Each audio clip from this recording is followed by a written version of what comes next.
আমি নন্দগোপাল, পেশায় সাংবাদিক।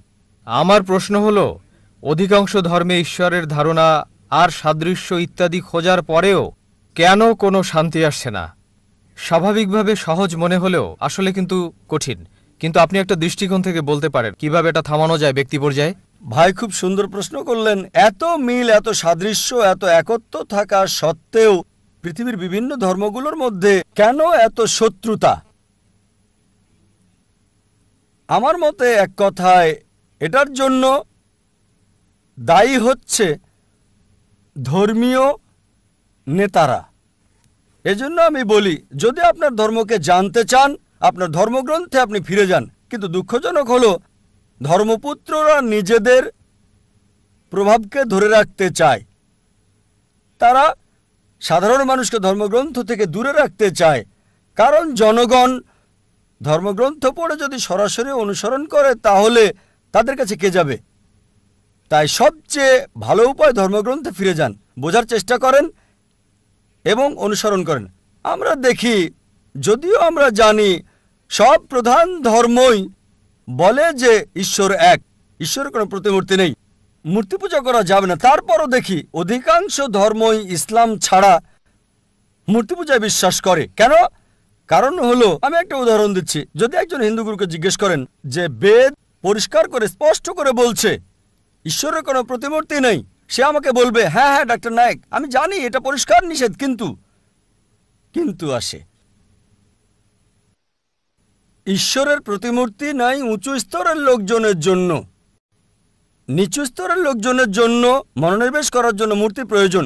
আমি বলি, এটা কোথায় আছে? বলবে, না না না, এটা আমাদের মতবাদ, নিজস্ব মতবাদ। ধর্মীয় গুরুরা নিজস্ব মতবাদ নিয়ে আসে আর বলে মনোনিবেশ করার জন্য মূর্তি দরকার।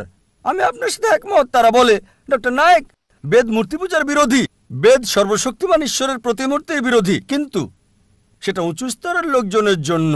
আর আমি তাদের বলি, প্রিয় পণ্ডিতজি, প্রিয় স্বামীজি, আমরা মুসলিমরা ইতিমধ্যে উঁচু স্তরে পৌঁছে গেছি, আমাদের মূর্তি দরকার হয় না। সুতরাং এই অবস্থায় আমাদের যা দরকার, অধিকাংশ ধর্মগুরু বা ধর্মপ্রচারক বা পণ্ডিত অধিকাংশ ধর্মের একই কাজ করে, যা আমি আপনাদের পরিষ্কার করে বলেছি। যীশু খ্রিস্ট বা ঈসা আলাইহিস সালাম কখনোই নিজেকে ঈশ্বর দাবি করেননি। তারপরেও দেখবেন যে পাদ্রীরা বিশ্বাস করতে বলছে যে যীশু খ্রিস্ট আপনার পাপের জন্য মৃত্যুবরণ করেছিলেন, আপনি মুক্তি পাবেন। যীশু খ্রিস্ট বা ঈসা আলাইহিস সালাম কোথায় এটা বলেছেন? আমরা যা দেখি। আর এজন্য আমি হিন্দুদের বলি, বেদে ফিরে যান। খ্রিস্টানকে বলি, আপনারা গ্রন্থে ফিরে যান। আমি জানি পার্থক্যও রয়েছে, আমি বলছি না ধর্মগুলোতে কোনো পার্থক্য নেই।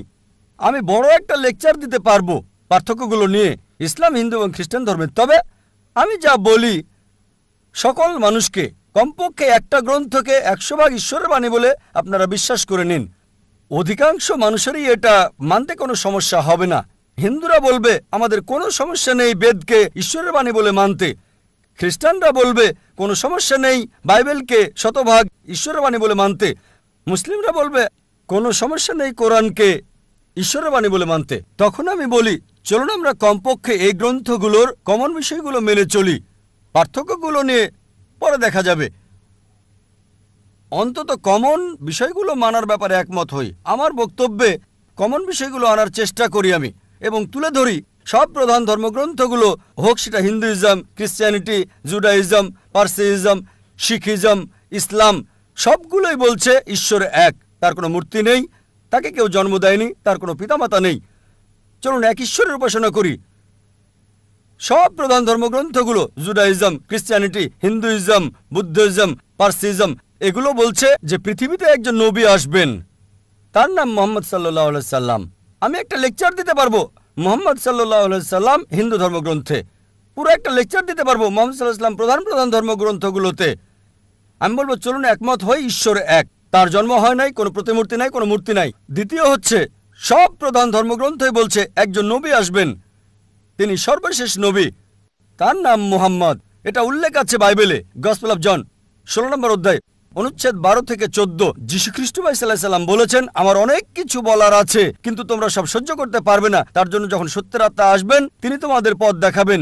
তিনি নিজে কিছু বলবেন না, যা শুনবেন তাই বলবেন, তিনি আমাকে সম্মানিত করবেন। নিউ টেস্টামেন্ট নবীজি মুহাম্মদ সাল্লাল্লাহু আলাইহি সাল্লাম সম্পর্কে বলছেন। Old testament book of Deuteronomy অধ্যায় 18 অনুচ্ছেদ 18 মুহাম্মদ সাল্লাল্লাহু আলাইহি সাল্লামের আগমনের কথা বলছে।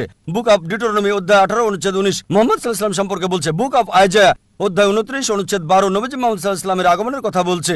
বুক অব সলোমন অধ্যায় 5 অনুচ্ছেদ 16 ওল্ড টেস্টামেন্টে নবীজি মুহাম্মদ সাল্লাল্লাহু আলাইহি সাল্লাম সম্পর্কে বলা হয়েছে। নিউ টেস্টামেন্টে গসপেল অফ জন অধ্যায় 14 অনুচ্ছেদ 16, গসপেল অফ জন অধ্যায় 15 অনুচ্ছেদ 26, গসপেল অফ জন অধ্যায় 16 অনুচ্ছেদ 7, গসপেল অফ জন অধ্যায় 16 অনুচ্ছেদ 12 থেকে 14। এগুলো সব মুহাম্মদ সাল্লাল্লাহু আলাইহি সাল্লামের আসার ব্যাপারে বলছে। আমি হিন্দু ধর্মগ্রন্থ থেকেও বলতে পারি, যদি আপনি হিন্দু ধর্মগ্রন্থ ভবিষ্য পুরাণা পড়েন, পর্ব 3 খণ্ড 3 অধ্যায় 3 5 থেকে 8 নম্বর শ্লোক, ভবিষ্য পুরাণা পর্ব 3 খণ্ড 3 অধ্যায় 3 শ্লোক 10 থেকে 27 নবীজি মুহাম্মদ সাল্লাল্লাহু আলাইহি সাল্লাম সম্পর্কে বলছে। অথর্ববেদ মুহাম্মদ সাল্লাল্লাহু আলাইহি সাল্লাম সম্পর্কে বলছে।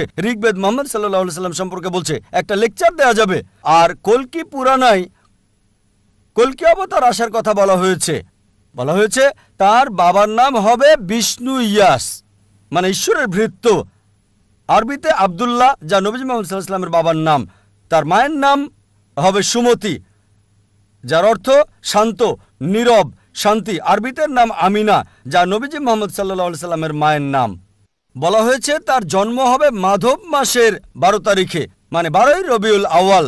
আরো বলা হয়েছে তার 4 জন সহচর থাকবে, মানে প্রথম 4 খলিফায়ে রাশিদিন। বলা হয়েছে তিনি জন্মগ্রহণ করবেন শান্তির শহর মক্কায়।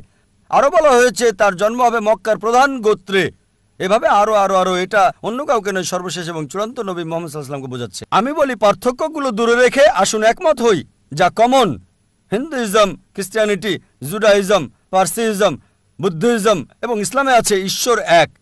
তাকে কেউ জন্ম দেয়নি, তার কোনো প্রতিমূর্তি নেই, তারই উপাসনা করা অন্য কারো নয়। সর্বশেষ এবং চূড়ান্ত নবী হলেন মুহাম্মদ সাল্লাল্লাহু আলাইহি সাল্লাম। যদি আপনি কমন বিষয়ে একমত হন, তার ধর্ম মানেন, সবাই এক হয়ে যাব। কিন্তু সেই সব লোক যারা ধর্মের ঠিকাদার মানে ধর্মের প্রচারক, তারা তাদের ক্ষমতা হারাতে চায় না। তাই তারা সাধারণ অনুসারীদের ধর্মগ্রন্থ পড়তে নিষেধ করে। বিশ্বাস করুন, হিন্দুদের ক্ষেত্রে আমার কোনো সমস্যা নেই, কারণ তারা আমাকে ভালোবাসে, সম্মান করে।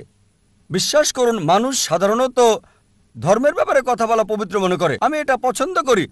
আর অমুসলিমরা আমাকে সম্মান করে অনেক ক্ষেত্রে মুসলিমদের চেয়েও বেশি। যখন এয়ারপোর্টে কাস্টমস পার হই, অমুসলিম কাস্টম অফিসার বলে, জাকির নায়েক, যাহা বলিব সত্য বলিব, সত্য বই মিথ্যা বলিব না। সে সত্য বলছে, একেবারেই সত্য, যেহেতু আমি কোর্টে শপথ গ্রহণ করেছি, সুতরাং আমরা যা বুঝি সত্য বলতে হবে।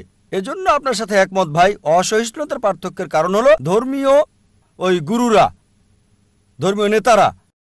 এ কারণে আমাদেরকে গ্রন্থগুলো সাদৃশ্য দেখতে হবে, কমন বিষয়ে এক হতে হবে, তাহলে সমগ্র মানব জাতি এক ভ্রাতৃত্বে আবদ্ধ হবে। আশা করি উত্তরটা পেয়েছেন।